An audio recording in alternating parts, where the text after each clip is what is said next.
Hello, तुमचं सगळ्यांचं mini ब्लॉगमध्ये स्वागत करते. तर आता चालली आहे माझ्या स्वयंपाकाची तयारी. कोबी कट करून घेतला आणि लगेचच फोडणी दिली. तर भाकरीमध्ये बनवते मक्याची भाकरी आणि इथं बघू शकता मक्याचं पीठ शक्यतो इकडे जास्त मका दळून देत नाहीत. पण अशी एक गिरण आहे की तिथं देतात दळून. थोडीशी महाग दळून देतात, पण देतात आणि छान पण देतात. एकदम छान अशा टमटमीत भाकरी आहे तर फुगतात. आता थोडीशीच मका होती त्यामुळे दळून आणली आणि मस्त अशा मक्याच्या भाकरी केल्या आणि ह्याच्या अगोदर 2-3 वेळा तसं खाऊन झालेत आता.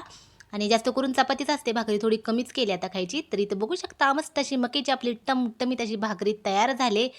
नंतर जेवण वगैरे केलं. जेवण झालं की कट्टा वगैरे आवरून घ्यायचा होता. कट्टा आवरून घेतला, गॅस वगैरे पुसून घेतला. शिफ्टिंगची थोडीशी तयारी चालली आहे, त्यामुळं व्हिडिओ काढायला जास्त असा वेळच मिळत नाही मला. तर हे असं आहे सगळं आता संध्याकाळचं वगैरे रुटीन. तर थोडा लेट होतोय जेवण वगैरे करायला, कामं करायला पण वेळ होतोय आणि आता तर व्हिडिओ टाकायला पण वेळ झालाय. चला तर मग आजचा मिनी ब्लॉग आहे तर तुम्हाला कसं वाटतं ते नक्की सांगा आणि चला बाय.